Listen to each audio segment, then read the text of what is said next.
तो नमस्कार मेरे प्यारे साथियों, कैसे आए हो? बहुत ही अच्छे से होंगे, स्वस्थ आएंगे, बढ़िया होंगे। साथियों, आप सभी को बहुत बहुत स्वागत और एक नए एपिसोड में।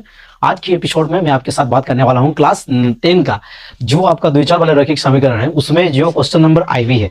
तो बाकी जितने भी इससे पहले वाला उस सब तो हम लोग डिस्कशन कर चुके हैं, लेकिन आज हम लोग डिस्कशन करने वाले हैं आईवी क्वेश्चन नंबर। देखिए यहाँ पे क्या लिखा हुआ है। सबसे पहले इसको प्रतिस्थापन विधि से हल करेंगे। देखो ये जो है आपका इक्वेशन 1 है, ये आपका इक्वेशन 2। यहाँ पे कुछ पॉइंट हमको दिखाई दे रहा है। देखो सब जगह में पॉइंट है, इसका मतलब है हम लोगों को यहाँ पे जो पॉइंट है उसको भी हम लोग काट सकते हैं। ठीक है, तो आपको 0.2x को कितना लिख सकते हैं? सबसे पहले हम लोग लिखेंगे प्रथम समीकरण से। ठीक है, तो आप लोग लिख दीजिएगा क्या?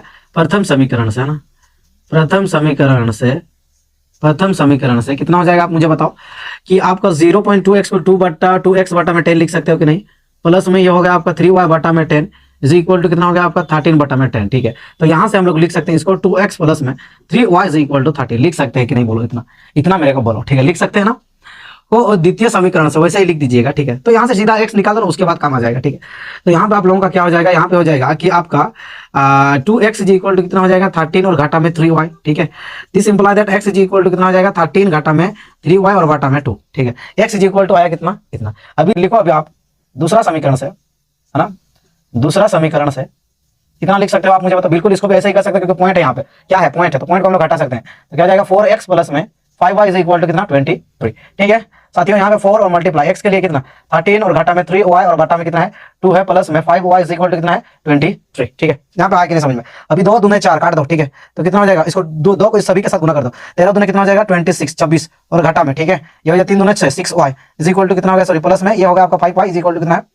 23। ठीक है, समझ में आ गया नहीं? अभी हम लोग अगर इनको सॉल्व करेंगे तो ये घाटा 6y और प्लस में ये 5y इज इक्वल टू ये 26 को उधर लेके चलो तो 23 और घाटा में 26। ठीक है, तो ये आपका घाटा 3 हो जाएगा। ठीक है, कितना हो जाएगा? तो इन दोनों को भी सॉल्व कर दो बेटा। कितना होगा आपका? यहाँ पे बता देते हैं सीधा। आप लोगों का हम बता देते हैं घाटा y। ठीक है, कितना हो जाएगा? घाटा y इज इक्वल टू कितना? घाटा 3 और घाटा घाटा कैंसल। ठीक है, तो आपका y इज इक्वल टू आया कितना? y इज इक्वल टू आ गया आपका कितना? 3। ठीक है, समझ में आ गया? यहाँ पे हम लोगों का सोल्यूशन हो गया।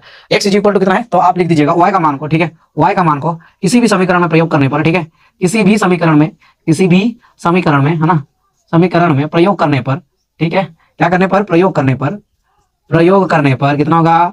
प्रयोग करने पर यहाँ पे हो जाएगा आपका x इज इक्वल टू कितना है? आपका है कितना? 13 घाटा में 3y और घाटा में 2। ठीक है, हम लोग 13 के लिए कितना लिख सकते हैं? x इज इक्वल टू 13 और माइनस में 3 मल्टीप्लाई y के लिए कितना लिख सकते हैं साथियों? y के लिए कितना लिख सकते हैं मुझे बता? 3 और घाटा में कितना? 2। ठीक है, तो x इज इक्वल टू कितना हो जाएगा? 13 और घाटा में आपका 3 3 9, 13 घाटा में 9 और घाटा में 2। ठीक है, तो कितना हो जाएगा? x इज इक्वल टू 13 से 9 जाएगा तो कितना? 9 10 11 12 13 4। ठीक है, और घाटा में 2 2 दूने 4, तो कितना आ गया आपका? 2। तो x इज इक्वल टू आया कितना? 2 और y इज इक्वल टू आया कितना आपका? 3। ठीक, समझ में आया कि नहीं साथियों? समझ में आया कि नहीं? इस तरीके से आप उनको सॉल्व कर लीजिएगा। ठीक, अगर वीडियो पसंद है तो अपना साथियों को जरूर शेयर करना। मिलते हैं नेक्स्ट एपिसोड में, तब तक के लिए दिल से बाय।